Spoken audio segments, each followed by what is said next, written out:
inquiry might work. Let's discuss now. Congressman Krishnamoorthi, a member of the House Intel and Oversight Committees, joins us. Congressman, I appreciate your time. I know it's been a very busy day for you, so we're very grateful that you're on. The reporting is that House Speaker Nancy Pelosi is tasking your committee to take the lead on the impeachment inquiry. What's the plan? How quickly will this move? Well, thanks for having me on. I don't know how long it's going to take, but it makes sense that we are conducting this part of the investigation because the whistleblower's complaint went to the Inspector General of the intelligence community, and so we have jurisdiction over the intelligence community. So I think this is the right place to start. The House Intel Chairman Adam Schiff told my colleague Wolf Blitzer earlier that he is hoping witnesses will cooperate voluntarily. Mm-hmm. But what if it doesn't happen? Could we see subpoenas? We could. I mean, you know that the acting DNI McGuire today technically appeared under a subpoena. He wasn't willing to necessarily comply immediately, so we may have to resort to subpoenas, but hopefully others will volunteer. Certainly the whistleblower, we hope, will voluntarily come before our committee sooner rather than later.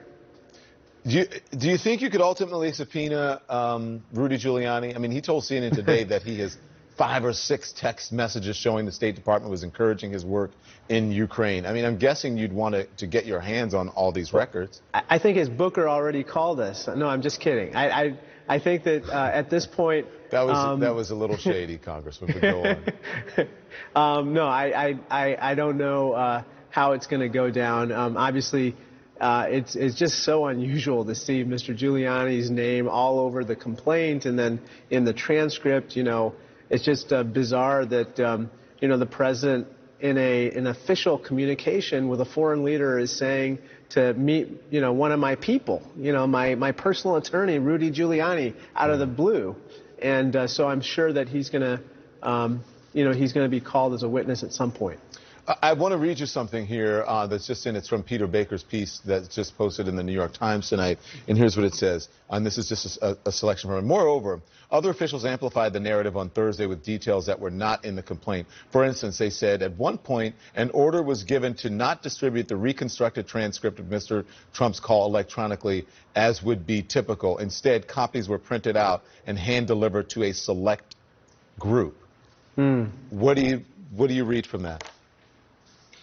I'm a little concerned about whether the Trump White House might be holding back on certain details associated with that conversation. One very interesting part of the complaint is the first paragraph of the appendix, where the whistleblower alleges that the initial transcript of the call was actually loaded onto a secret server, a code word level server that's otherwise used usually for covert action programs.